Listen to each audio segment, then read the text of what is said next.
WWE does not make any new stars.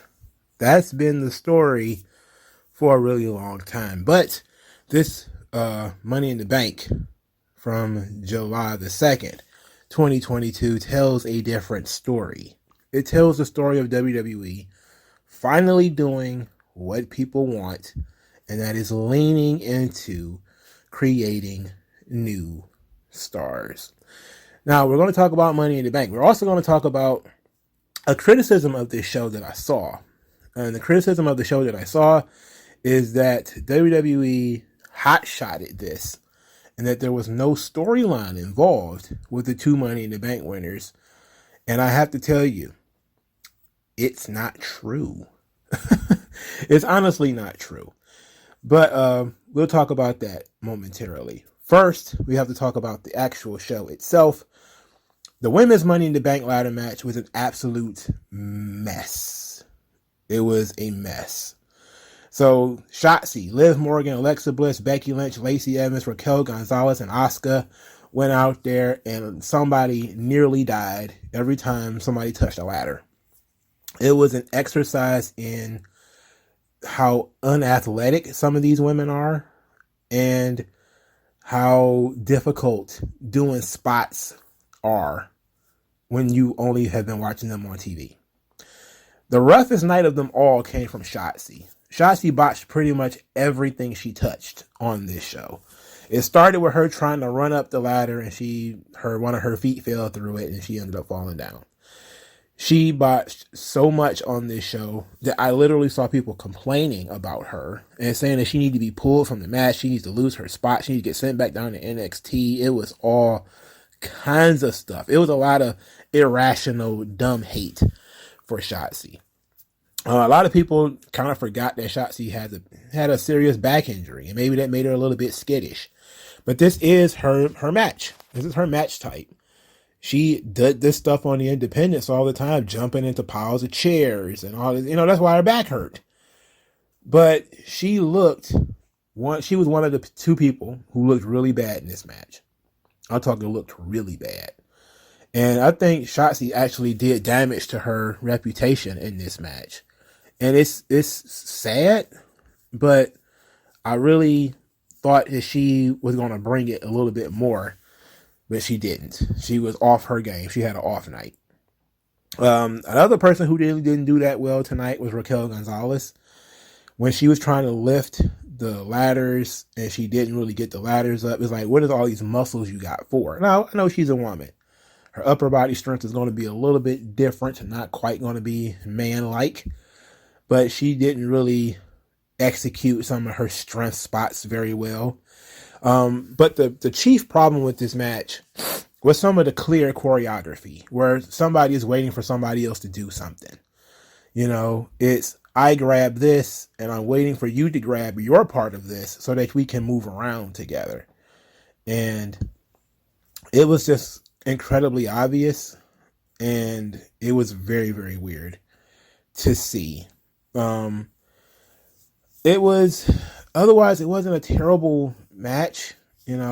Everybody got a reaction.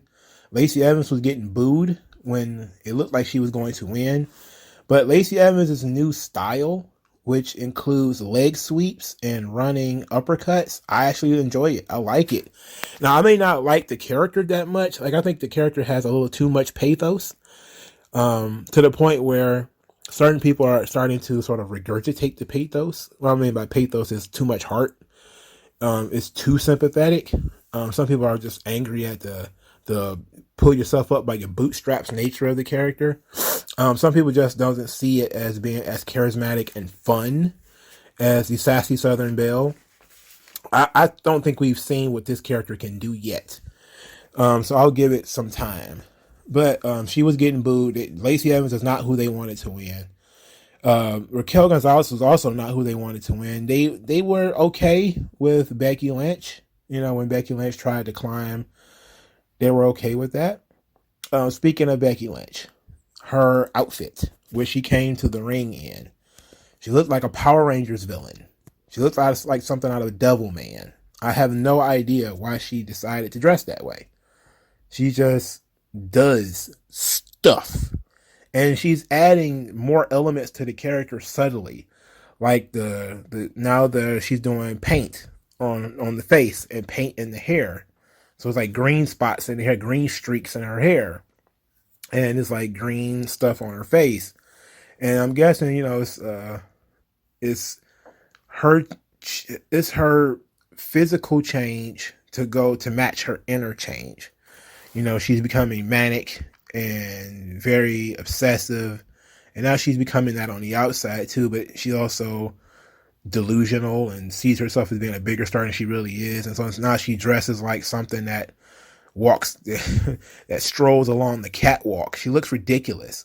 And to be quite honest, I don't mind it. I don't really mind it. The big spot in this match that actually worked out was a sunset powerbomb by Liv Morgan to Lacey Evans. It was the one thing, and it looked ugly, and she nearly died. Lacey Evans nearly broke her neck, but it went off without a hitch. Another spot that went off without a hitch was the Becky jumping off the ladder onto Asuka. But before that was a really good Asuka Raquel Gonzalez exchange out on the floor. It looked pretty good. The finish came with Liv Morgan and Becky Lynch, which is the story. Becky Lynch is obsessed with the title. Liv Morgan has been chasing the title for a year. She climbs up, and Liv is pushed to the side by Becky. Liv's pushed her foot out, bounces off the rope. Really good move. The ladder is stabilized. She comes back. She knocks Becky off, climbs up, grabs the briefcase, and everybody orgasms. People had absolute orgasms because finally Liv Morgan won the big one. Finally, Liv Morgan got over the hump. Finally, Liv Morgan got something. All of the many, many months of believing in Liv and pushing for Liv finally paid off. It's almost like a certain YouTuber who talks a lot about storytelling and what you need to do to make people happy and to keep people believing in your sympathetic babyface is to occasionally throw them the bone. It was the right decision. Liv Morgan winning was the right decision. It doesn't matter if you don't like Liv Morgan. I don't like Liv Morgan. That ain't the point. The point is, it was the right decision. They made the right decision. WWE did something right. Liv Morgan wins. Becky Lynch has an absolute meltdown outside the ring. She is screaming and howling and throwing stuff and slamming things. She's very, very upset. She's really upset. They didn't really, and I knew that they were serious about Liv because they didn't cut the camera to Becky as she was acting up. They just let Becky act up into the microphones while the camera stayed on Liv. So that tells you that they was pretty serious about what they were doing with Liv. Because under normal circumstances, as Becky is acting up outside the ring, they'd put the camera on her. She'd have stole the scene. But when she didn't steal the scene, I was like, okay, maybe they are actually paying attention to Liv. Okay, cool. So later on, Liv Morgan was cutting a promo. She said that the possibilities are endless with the Money in the Bank briefcase. And all she wants is to not ruin this. She just wants it to work out. And she doesn't want to ruin it. And said that WrestleMania actually sounds good to cash in the briefcase. But right now, she just wants to celebrate. Which, of course, people were like, oh, she's going to cash it in at WrestleMania. I was like, what? Nah, she ain't going to do that. This brings us to the SmackDown Women's Championship. Ronda Rousey versus Natalya. And guess what? This match was actually very solid. It says a lot that Ronda Rousey's matches are actually good. Ronda moves very well. She has good moves. Like the rolling, the lariat roll that she does. I like that. The Piper's Pit thing that she, I like that. I like Ronda's moves. I don't like her personality. I don't think she really understands who she is or what she is. But in this match, she was able to tap into her heel side a little bit. When she used the sharpshooter and had been doing the Shawn Michaels thing while she did it, oh, that was perfect. If she was a heel, she'd have got so much heat for doing that. Like, babyface Ronda Rousey is such a mistake. It is such a huge mistake. But, I really liked this match. The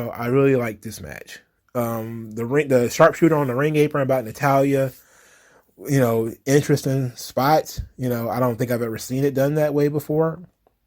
Finally, Natalya submits to the armbar. She taps out. Ronda wins, but Ronda had been attacked at the legs and, to weaken for the sharpshooter and lower back. Liv Morgan rushes to the ring, cashes in her Money in the Bank briefcase. I'm thinking, okay, who's going to interfere? Maybe Natalya's going to knock her over or something like that. No, she legitimately cashes in the Money in the Bank briefcase on Ronda Rousey, which was a ballsy move to go for inarguably the tougher of the two champions. Ronda Rousey immediately puts Liv Morgan in an ankle lock.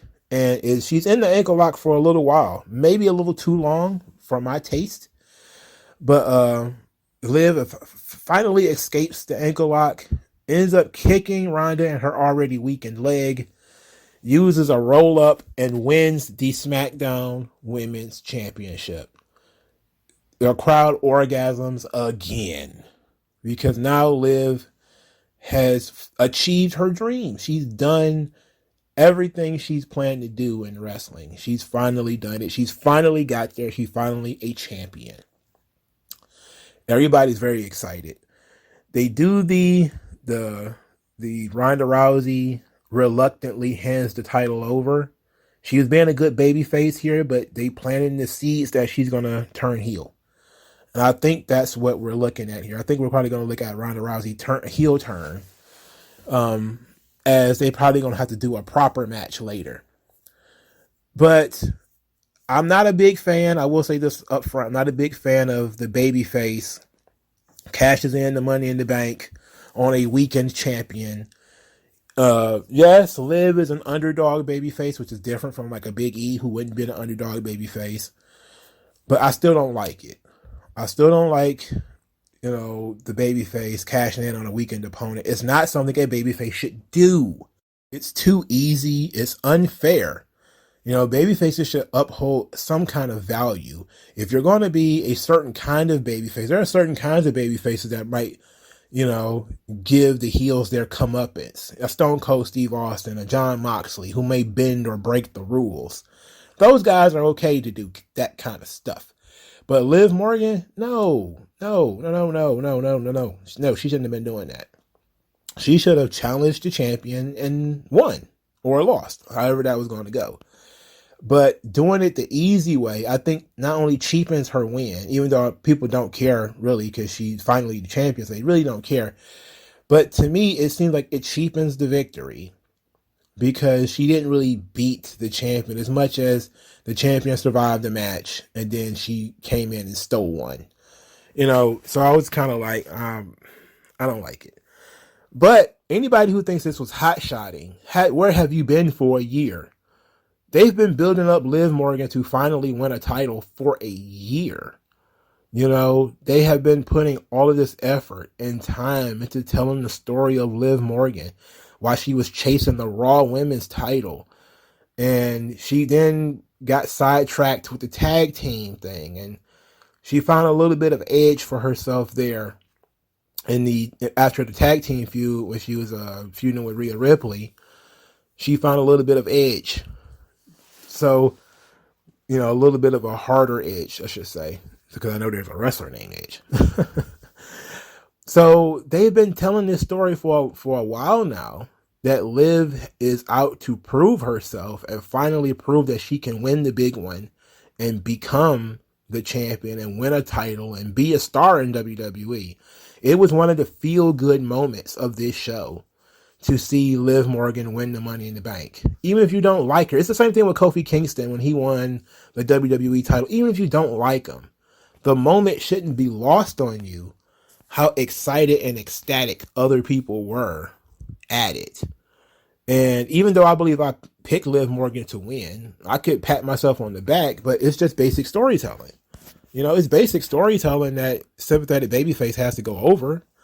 I can't give myself too much credit for that, but, they've been building this thing up. It's not a hot shot.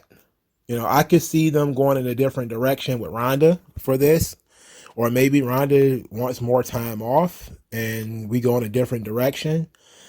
It's clear that they probably wanted to give the Raw belt to Liv, but they decided, nope, he's going to give her a SmackDown belt instead, because Bianca Belair is the top babyface on SmackDown, on Raw rather, and babyface SmackDown needs a top babyface.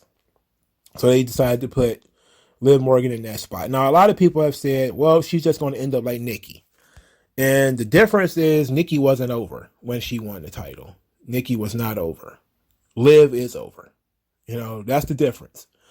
The difference was they put the title on Nikki to try to get Nikki over. That's what they did. The title was trying to make Nikki. In this instance,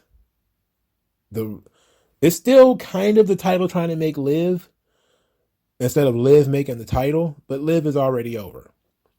The unfortunate thing about this is that now Liv's character arc is complete, similar to Kofi Kingston and similar to some of the, Mankind and some of the other really good underdog baby faces that we've had over the years.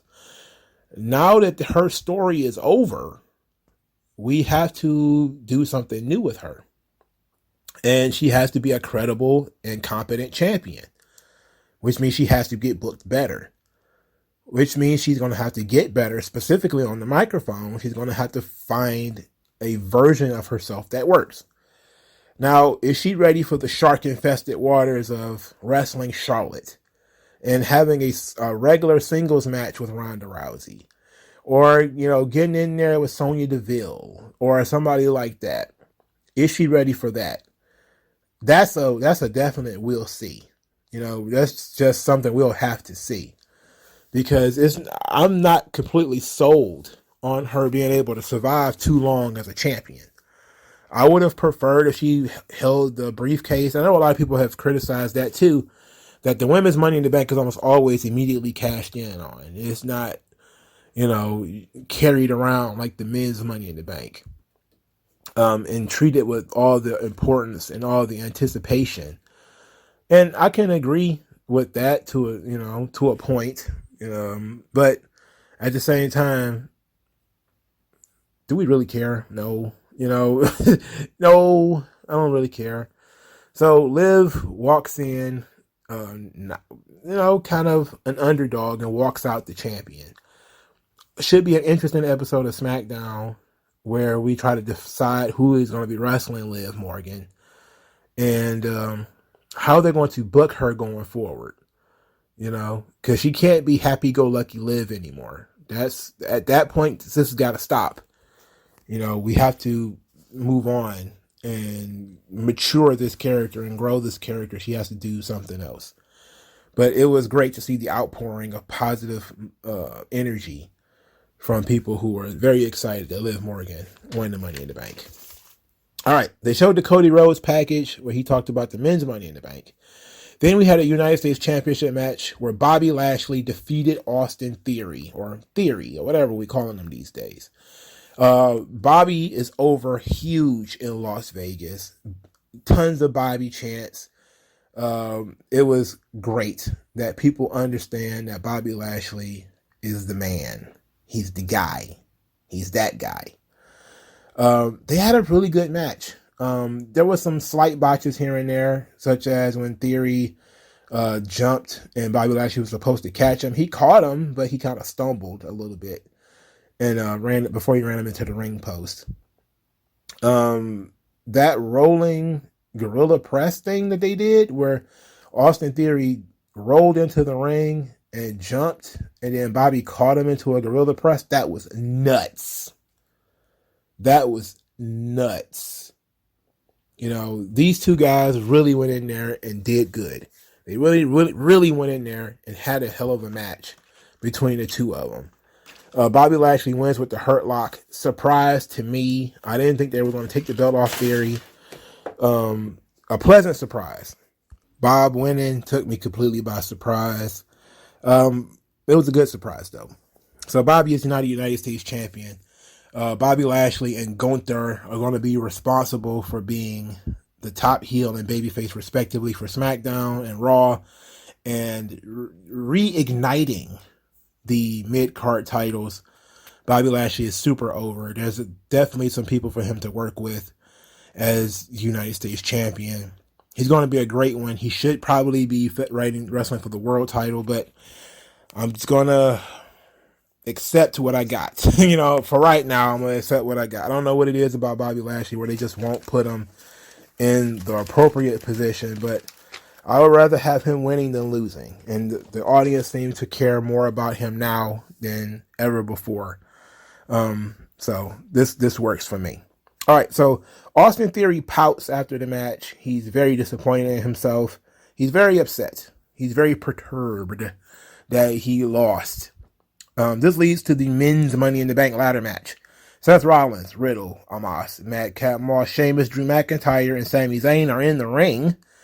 Then Adam Pearce comes out and says that he is going to add a surprise member, which led a lot of people to say, oh, it's going to be John Cena. Like, what? They're not going to put John Cena in this match unannounced. Are you crazy? I was surprised to see Theory. I was like, Theory? I was like, oh, okay, well, here's the winner. You know, they wouldn't have put him in this match to lose. And Theory didn't lose. So this match was obviously so much better than the women's Money in the Bank. But first we have to talk about Seth Rollins' robe, which looked fantastic. It looked like he borrowed Ric Flair's gear.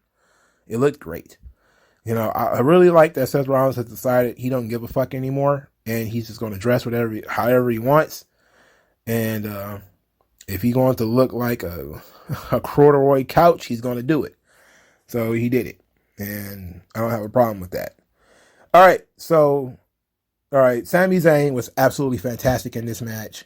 Him hiding behind the ring post to escape Omos's wrath as he beat up everybody was fantastic. I loved that.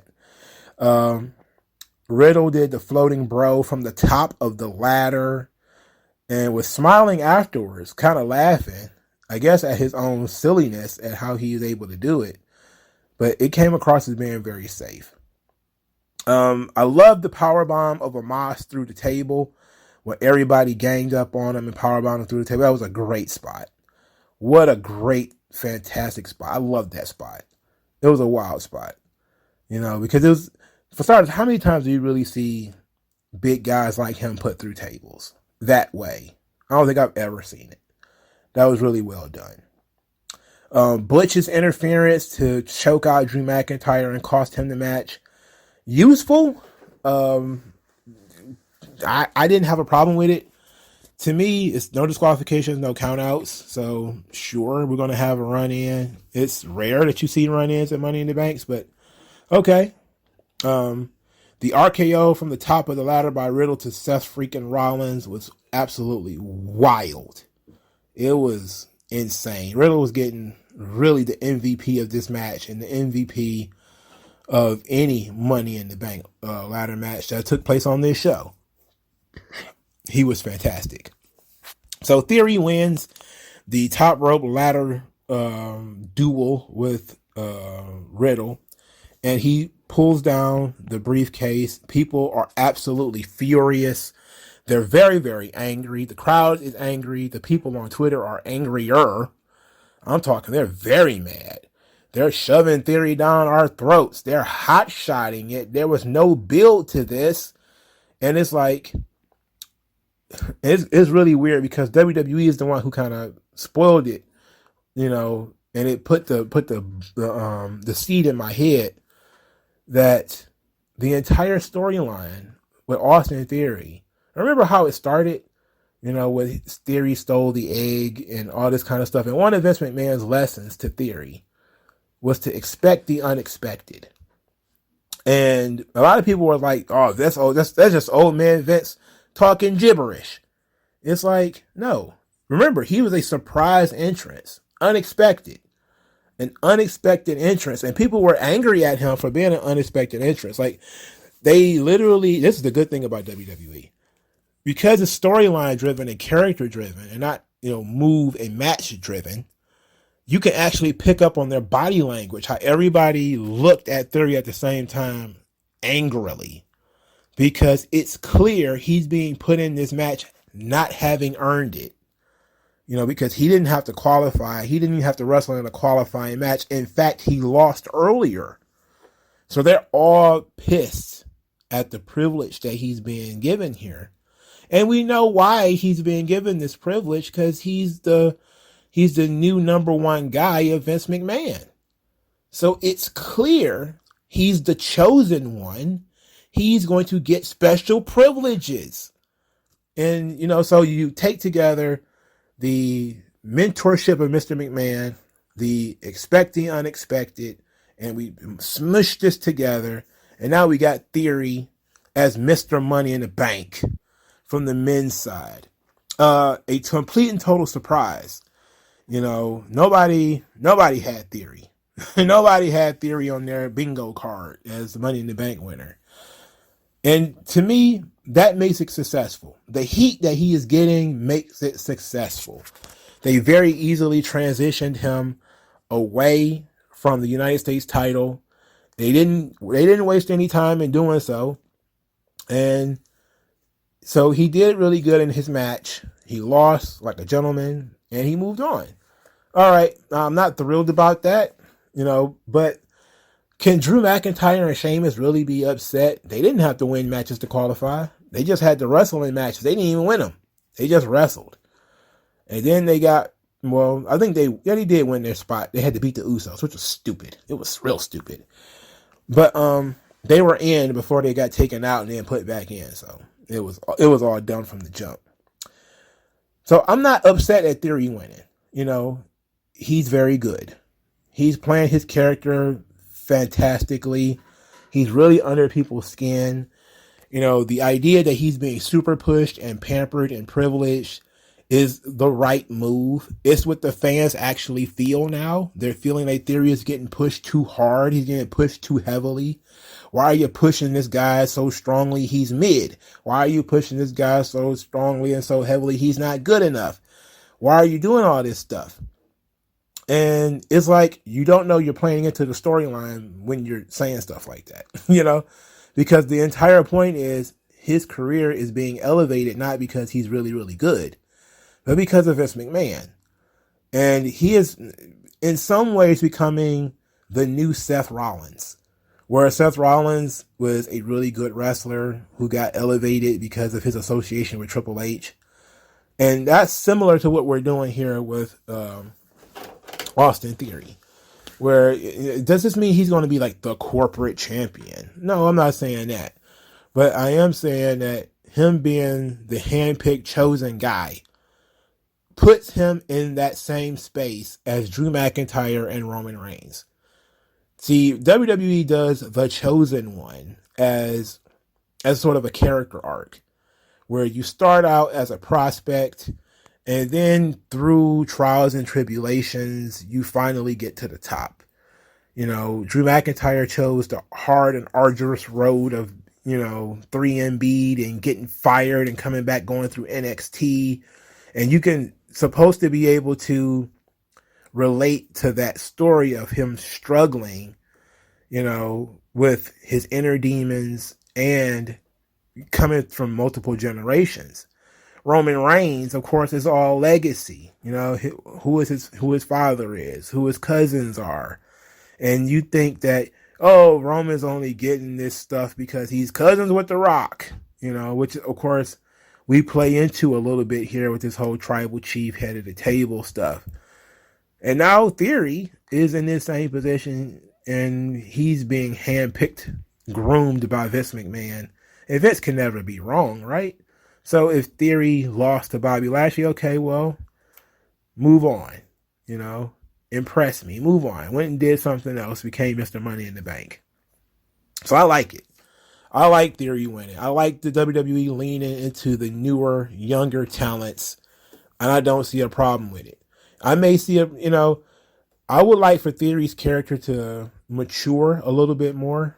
He's still very immature as a character. I would like for his character to mature more. Both of them, both him and Liv, need more salt on their characters. They're a little too childish. But they're the right two people to win. Who else were you going to put it on? Riddle would have been a great choice for the men's side. But at the same time, you've already gave him this limit that he can't challenge for the world title anymore. So, and then also, if you gave it to Riddle, he would kind of have to cash in right now. When it comes to Austin Theory, you can beat him.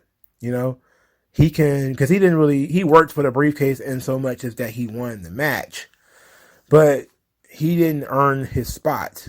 And now him having the briefcase, there's probably going to be people who are going to want to take it from him. And that could be fun. Having maybe a Drew McIntyre or somebody like that demand he put the Money in the Bank briefcase on the line and all that kind of stuff. That could be fun. That could be genuine content. But yeah, if you think that it was thrown together, it's like, no, you weren't paying attention to the story. The story was that Vince McMahon was going to utilize his power to help Theory's career. He's been doing this for weeks.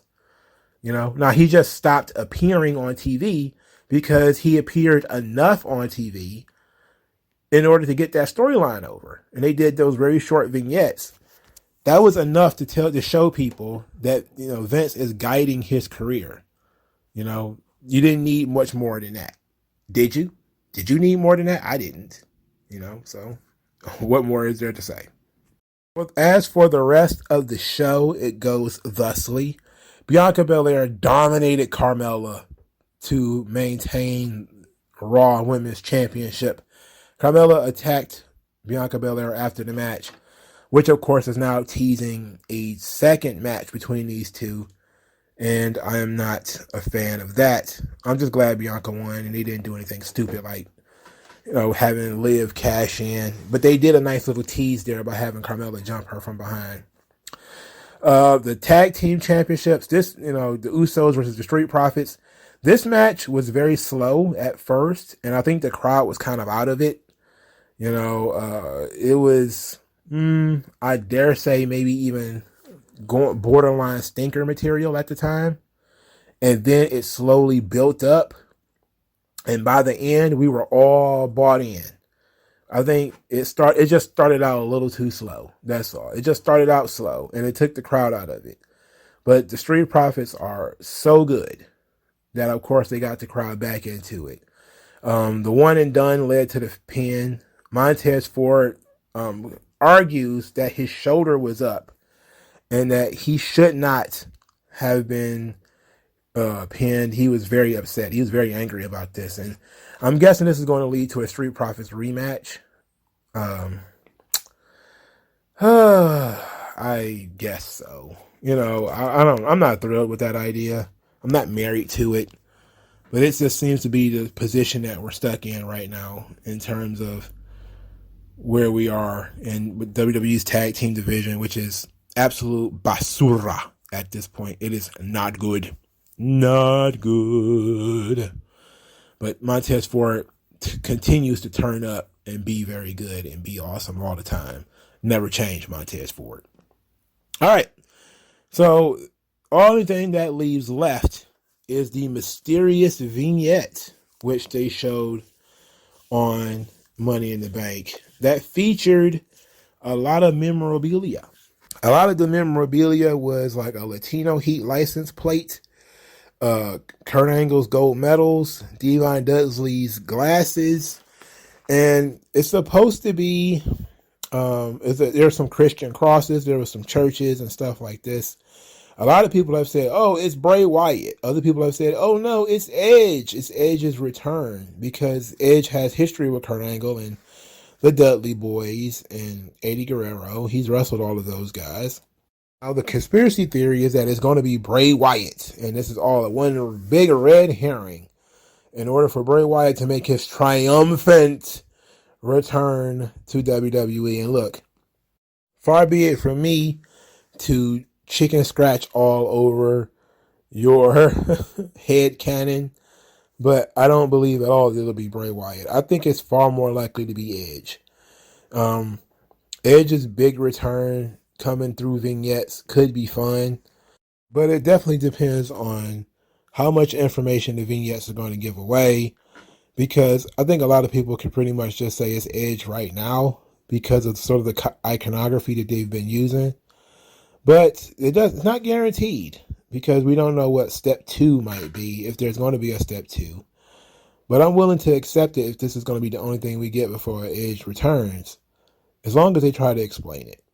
Just try to explain it somehow in a way that makes sense to the average person. I'm an average person in that respect. And I guess, we need to talk about Pat McAfee being attacked after Money in the Bank. So I kind of almost forgot about it, but it was like a digital exclusive that Baron Corbin attacked Pat McAfee and beat him up. So I guess that was his answer to Pat McAfee's challenge at SummerSlam, was to kick his ass.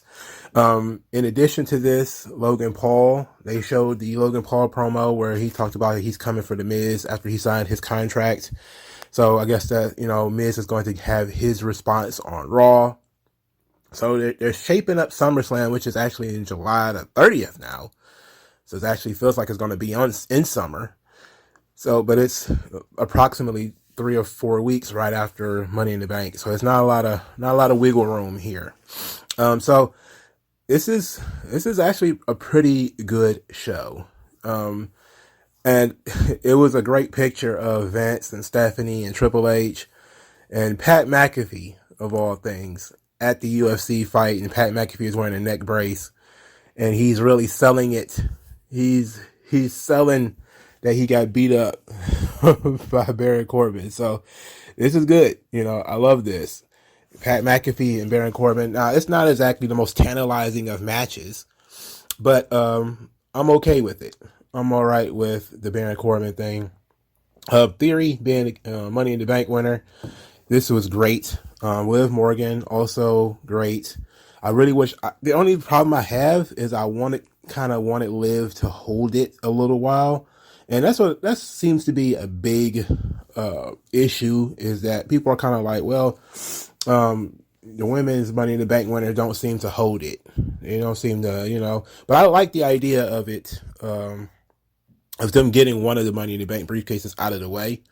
And so you don't have two people running around with briefcases all the time, So this leads us to an interesting thing on SmackDown with Liv Morgan now as the top babyface on the women's side. That ought to be very interesting. I'm wondering what this means for Ronda Rousey.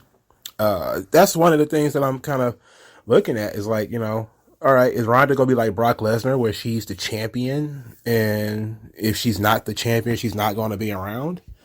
Because you would think that they would need Ronda Rousey for SummerSlam, So, but I'm guessing that's where they're going. I'm guessing they're going to have to go Ronda versus Liv for SummerSlam, and that would be the general idea.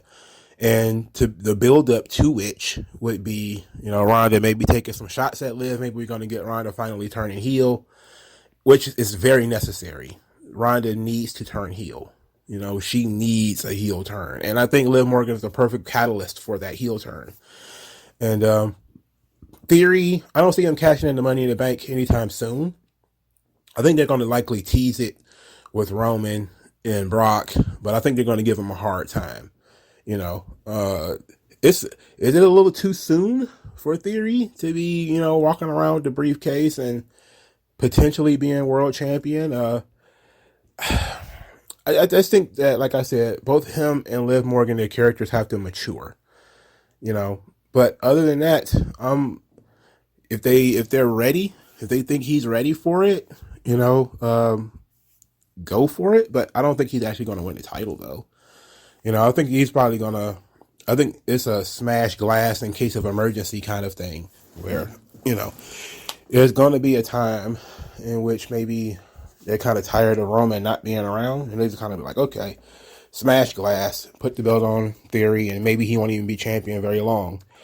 But I actually am enjoying WWE leaning into the younger stars, putting Madcap Moss in the Money in the Bank, even though so many people are kind of like, who? What? Why? It was smart, It was smart. Because people have said WWE doesn't use their younger stars, and now they are. Now, we got to see how they manage to maintain the momentum that they've given these young talents. All right, so Money in the Bank was a winning show. It was really good. I enjoyed pretty much everything to varying degrees. I even enjoyed Ronda Rousey versus Natalya for what it was. As far as a grappling contest, it was actually not that bad. I enjoyed the show. Let me know what you guys think. Everything except probably the women's Money in the Bank match. I think that match was a little too sloppy. A little too sloppy. But like, share, and subscribe, y'all. Tell me what y'all thought, and I'll talk to you guys later. MagMongoSlade. Best house I ever drew, Daddy.